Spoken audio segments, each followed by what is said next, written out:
Hello all, welcome back to Meera's creative world. ഇന്ന് നമ്മളൊരു അടിപൊളി നെയ്ച്ചോറാണ് തയ്യാറാക്കാൻ പോകുന്നത്. അപ്പോൾ അതെങ്ങനെയാണെന്ന് നോക്കാം.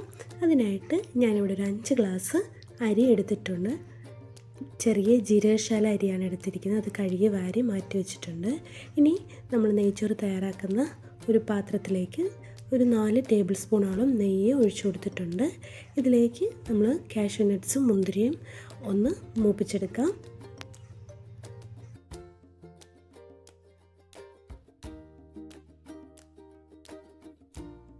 ഇനി ഇത് നമുക്കൊരു പാത്രത്തിലേക്ക് മാറ്റാം.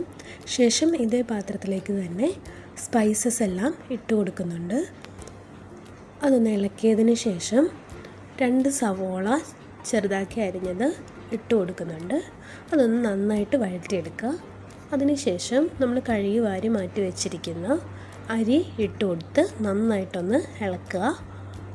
ശേഷം 1 ടീസ്പൂൺ നെയ്യ് കൂടി ഒഴിച്ച് നന്നായിട്ടൊന്ന് ഇളക്കിയെടുക്കുക.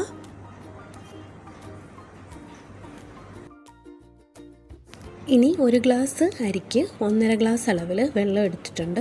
അത് നന്നായിട്ട് തിളപ്പിച്ച് അതിലേക്ക് ആവശ്യത്തിനുള്ള ഉപ്പും കൂടി ഇട്ട് വേണം തിളപ്പിക്കാൻ. അത് ഇനി നേരിട്ട് അരിക്കകത്തോട്ട് ഒഴിച്ച് നന്നായിട്ട് ഇളക്കിയെടുക്കുക. ഹൈ ഫ്ലെയിമിൽ വെച്ച് അടച്ച് വെച്ച് വേവിക്കുക. വെള്ളം വറ്റി വരുമ്പോഴത്തേക്കിനും മീഡിയം ഫ്ലെയിമിലേക്ക് മാറ്റുക. ഈ സമയം കൊണ്ട് നമുക്ക് ഇതിലേക്ക് തയ്യാറാക്കാനുള്ള സവോള നന്നായിട്ടൊന്ന് വറുത്തെടുക്കാം. സവോള വറുത്തെടുത്തിട്ടുണ്ട്. ആ സമയം തന്നെ റൈസ് ഇവിടെ റെഡിയായി വന്നിട്ടുണ്ട്. അപ്പോൾ ഒരു വലിയ ടേബിൾ സ്പൂൺ നെയ്യ് കൂടി ഒഴിച്ചു കൊടുത്ത് നന്നായിട്ടൊന്ന് ഇളക്കിയെടുക്കുക.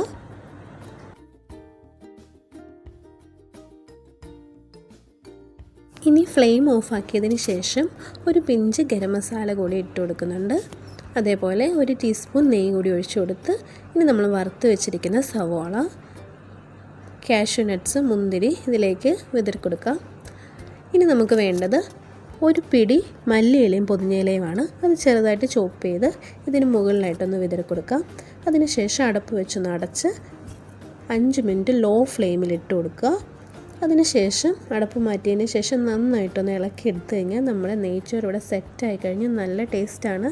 അപ്പം ഈസി ആയിട്ട് നമുക്ക് പെട്ടെന്ന് ഉണ്ടാക്കുകയും ചെയ്യാം. എല്ലാവരും ഒന്ന് ട്രൈ ചെയ്ത് നോക്കുക.